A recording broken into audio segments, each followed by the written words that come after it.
Hi everyone, welcome back to my channel. My name is Heather and today I thought I'd talk you through my collection of Tudor books. Since I am beginning to read the second in the series of Shakespeare plays that I have not yet read, which is Henry VIII, I thought I would look back at my Tudor collection, both fiction and nonfiction. The Tudors were the first historical era that I fell in love with, and to me, this includes the Stuart reign and indeed Elizabethan England, because Elizabeth I was still a Tudor. But I have stopped reading Tudor fiction and nonfiction recently, ever since I discovered the Georgian and Regency periods, and those became my favorite eras to read about. So today I thought I'd look back and hopefully get some inspiration to maybe dive back into my Tudor reading.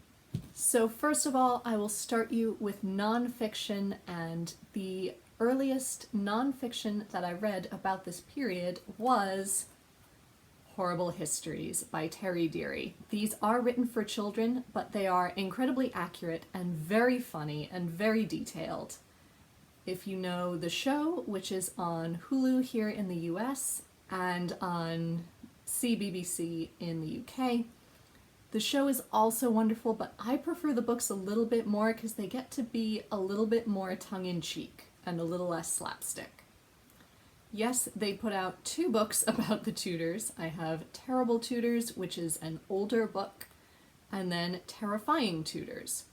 Surprisingly enough, these do have different information. Plus, I had to keep both because this one is, of course, the original that I read, but this one I had forgotten that I lent to my friend Morgan once upon a time in college, or in university, and there's her note.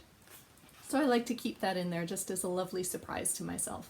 Plus these have wonderful cartoons that are both funny and very informative. The next book that I would recommend that you read if you are at all interested in the Tudor era is The 6 Wives of Henry VIII by Antonia Fraser. This was the first proper adult nonfiction book that I read. I think I was 15 when I read it for a school project, and I loved it. Antonia Fraser is an incredible historian, and she does tend to focus on the Tudor era, although she did also write a wonderful biography of Marie Antoinette. But this book goes in depth with each of Henry VIII's 6 wives, who they were before they married him, how they came to marry him, and how that marriage then affected them personally. It is a wonderful, wonderful deep dive and really gives you some wonderful facts. Plus, Antonia Fraser has a wonderful narrative style when she is telling you these stories. Because that's all historical nonfiction is, it's telling you a story, or at least it should. Next, if you are interested in the era in general and want to learn more, I would recommend the author Ruth Goodman. I have 2 of her books here. One is How to Be a Tudor, where she walks you through every aspect of everyday life, from what people wore, to washing and food preparation and jobs, arts and crafts, everything you can think of. And if she tells you something in this book, it is true because she did it. She tried all of the various bathing methods that Tudors tried. And in fact, there is, I can't remember the name of the craft, but if you watched the television series of Wolf Hall, Cromwell's wife does a particular kind of craft, and I want to say it's like lace making, but it's not exactly lace making, and it has a proper name and I can't remember what it is. But it's practically extinct. Very few people know how to do it anymore. But for that television series, when you see his wife's hands making this craft, those hands are actually Ruth Goodman's daughter's hands. She has a whole series of these as well for many different historical eras, and they are well worth a read. Ruth Goodman also wrote How to Behave Badly in Elizabethan England, which I read this time last year. which is sort of like How to Be a Tudor, except it focuses specifically on bad behavior. So it goes through everything from offensive speech, insolent, rude, and threatening gestures, mockery, outright violence, disgusting habits, repulsive bodies, and the complete scoundrel. It was very tongue-in-cheek, very informative, and just a wonderful read. Lastly, one other piece of nonfiction that isn't strictly Tudor, but I had to throw it in because I'm desperate to tell people about it. And that is Tyrant, Shakespeare on Politics by Stephen Greenblatt. So Shakespeare, of course, lived and wrote during the Tudor and Elizabethan eras, and this book was fascinating.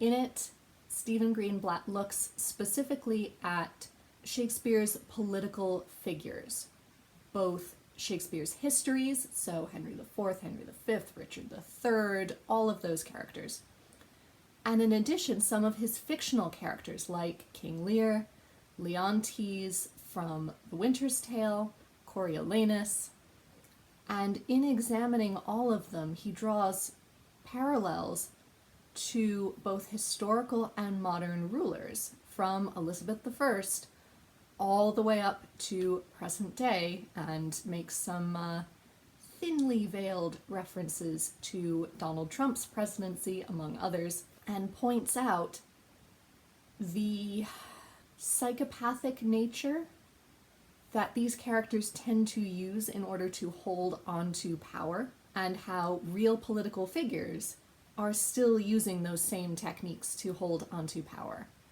It was fascinating, and I would highly, highly recommend that you read it.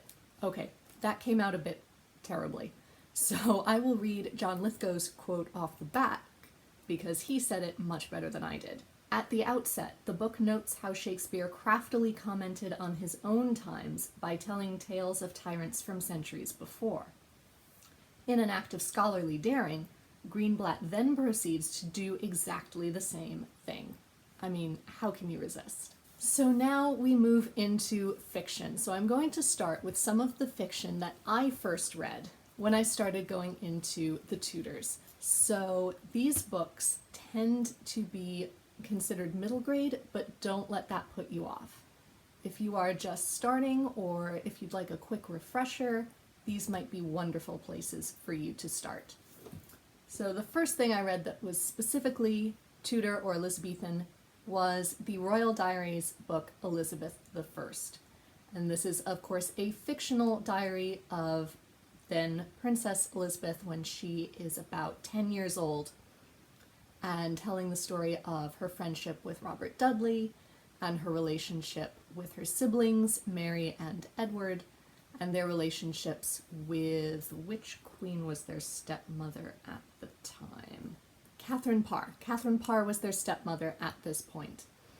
And it's a really wonderful inside look into what it would have been like for a child to have lived in the court of Henry VIII and all of his emotional and political swings that they would have had to deal with. The other book that started both me and my dear friend Amanda down the Tudor road was Mary, Bloody Mary by Carolyn Meyer. We both ordered this from the Scholastic book sale when we were in the 3rd grade and haven't looked back since. It is a wonderful book. And Carolyn Meyer did a whole series of these books about various points in the Tudor era. So this is from Mary I's perspective when she is a child and her mother, Catherine of Aragon, is being overthrown in favor of Anne Boleyn, and how she would have dealt with that as a young woman. Similarly, in that series, we also have Patience, Princess Catherine, about Catherine of Aragon as she was married to Henry's older brother, Prince Arthur, and the patience she had to cultivate both before their wedding and after his death. Doomed Queen Anne, about Anne Boleyn. Beware Princess Elizabeth, about the future Elizabeth I. And finally, not strictly about the Tudors, but happening within the Tudor and Elizabethan era, Loving Will Shakespeare, told from the perspective of Anne Hathaway, who became Shakespeare's wife. So next we move into adult fiction. And perhaps the first thing that springs to your mind when you think of adult Tudor fiction is the Wolf Hall series by Hilary Mantel, which is of course Wolf Hall, Bring Up the Bodies, and The Mirror and the Light. This is literary fiction, so you have to get into the right mindset as you read it, but once you get into the flow of her writing, it is incredible. If you're not familiar with this series, it tells the story of Thomas Cromwell and how he worked his way up to become a close and trusted advisor of King Henry VIII during Henry's attempts to divorce Catherine of Aragon, to separate from the Catholic Church, and to marry Anne Boleyn. And as Anne Boleyn's star rises, so does Cromwell's, but there's this unsettling feeling throughout that you know, and there are no spoilers in history, the higher he rises, the farther he will have to fall. And we chart his progress over the course of these 3 novels. They are beautifully done. It is a wonderful telling, and you get glimpses into his private life, his family life, and indeed his life before joining court and how he worked his way there, as well as the fascinating psychologies of everyone who was involved in the court. This was also turned into a theater production, which I actually enjoyed more than the television series. But that's not to say that the television series isn't a good adaptation also. But if you're looking for something other than Wolf Hall, I have a few suggestions. The first is anything by Alison Weir. I read Innocent Traitor when I was 16, and I adored it. And this tells the story of Lady Jane Grey, and not just over the course of the 9 days that she was queen after the death of Edward VI. In this book, you get glimpses into Jane's family life, her parents' psychologies, her marriage, which was disastrous, and how she wound up being queen when she never intended to be, nor did she want to be, and how she dealt with all of the pressures that were constantly being put on her. I would also recommend Portrait of an Unknown Woman by Venora Bennett, and this examines the life of Hans Holbein, famously the painter of Henry VIII, or a painter who was highly favored during Henry VIII's reign. But it tells the story of him and Meg Giggs, who was Sir Thomas More's adopted daughter. And I remember it being absolutely fascinating when I read it in high school, though I don't remember many of the details now. But if that sounds like an interesting premise to you, definitely pick it up. I would also recommend this monster, the autobiography of Henry VIII as told by his fool Will Somers by Margaret George. This is, of course, fiction, although you'd be surprised the number of times I've gone to library book sales and found it in nonfiction. But it is exactly what it sounds like. It is a fictional autobiography of Henry VIII with his fool, Will Somers, jumping into the narrative and making notes and corrections as he goes. Because, of course, Henry VIII had a massive ego, and Will sometimes needs to correct things that he said.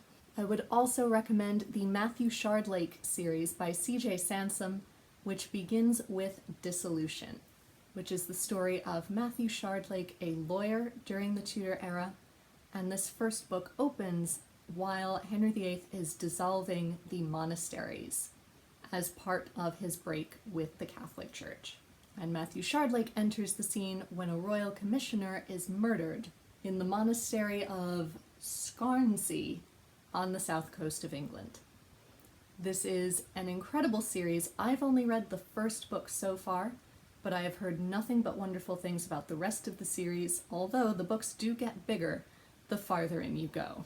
And finally, again, not strictly Tudor, but I had to put in another plug for it, is The Marlowe Papers by Roz Barber, which is from the fictional perspective of Christopher Marlowe, a playwright and contemporary of Shakespeare, who had a very mysterious death and indeed a very mysterious life.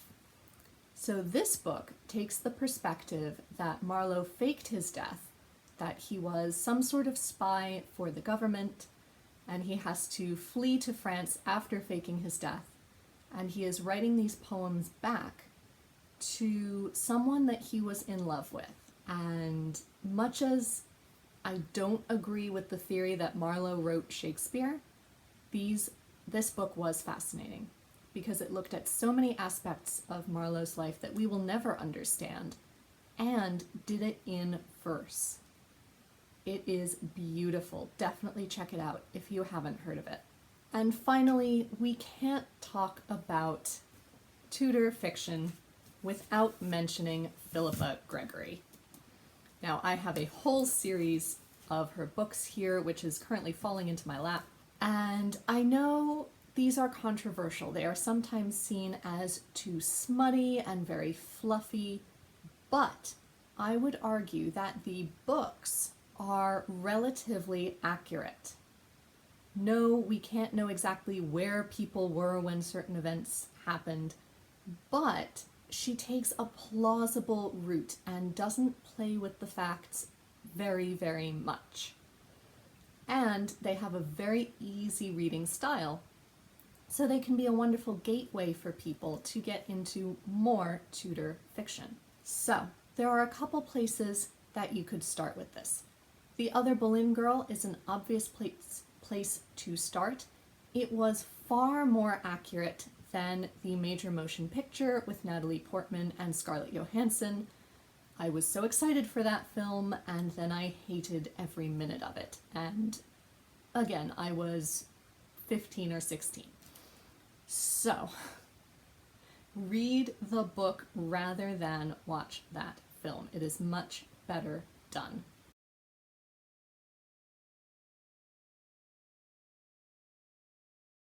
However, there is a whole series of these novels, and it's difficult to know where to go after reading this. So, I would recommend starting with The Other Boleyn Girl, moving into The Boleyn Inheritance, which is told from 3 different perspectives. It follows Anne of Cleves, Henry's 4th wife, Catherine Howard, Henry's 5th wife, and Lady Jane Rochford, who was Anne Boleyn's sister-in-law. And all 3 of these women were at court at the same time, and you get to weave through all 3 of their perspectives as Henry moves through his relationships with Anne of Cleves and Catherine Howard. I read this one also in high school, and I really enjoyed it. Not quite as much as The Other Boleyn Girl, but it's still very, very good. If you are still in a strictly Henry VIII mood, I would then recommend going to The Constant Princess, which tells the story of Catherine of Aragon's 2 marriages. Firstly, her marriage to Prince Arthur, who was Henry VIII's older brother, and then the fallout after his death and everything that she has to go through in order to try to marry Henry VIII. And this then becomes the setup for all of the arguments that Henry will use against her as he tries to divorce her many years later.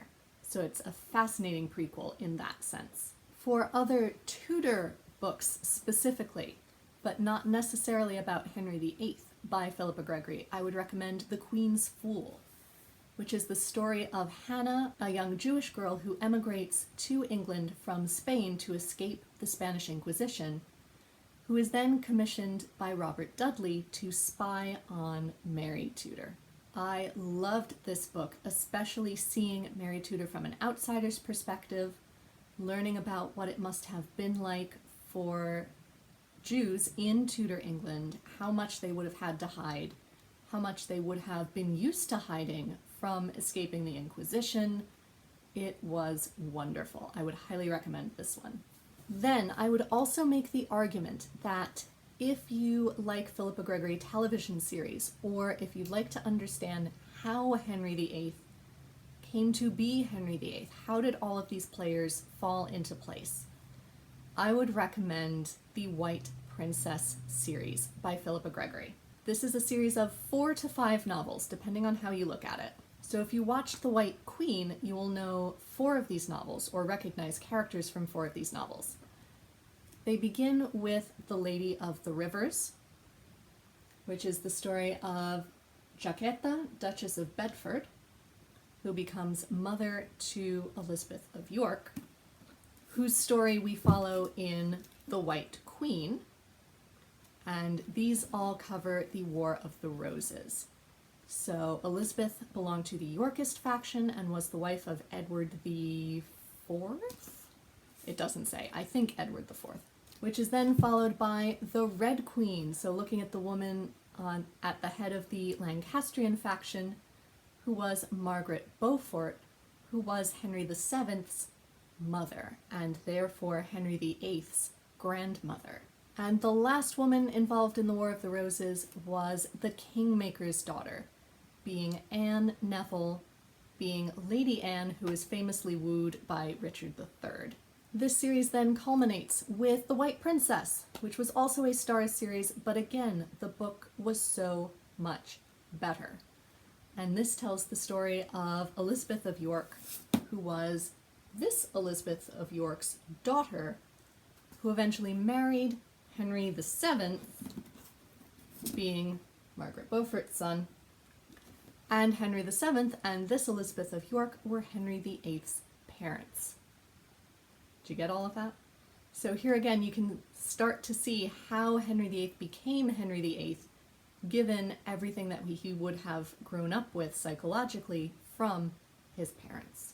And finally, a nice little filler in between that series and the Boleyn series that I also recommended would be The King's Curse, which is the story of Margaret Pole, whose name crops up often in Tudor fiction, but we never get to find out a lot about her. She is one of the remaining Plantagenets. She would have been a Yorkist, but she was more or less held prisoner by the court. Someone was watching her at all times to make sure that she didn't try to start another revolution to oust the Tudors. Eventually, she becomes a lady-in-waiting to Princess Catherine of Aragon, and is with her through both of her marriages, and you follow her perspective as things don't work out well with Henry VII or either of his sons' marriages. And she begins to see this as some sort of divine retribution or some sort of curse for them, to her mind, usurping the throne. So there you have it. I am now surrounded by Tudor books that I wish I could reread, but I honestly don't have time. I would love your recommendations for other Tudor books, be they fiction or nonfiction, that I can add to my pile and that I can add to this fabulous collection here. Or let me know if you are intrigued by any of the books that I mentioned and you have further questions. Until next time, be safe, be well, and happy reading. Bye everyone.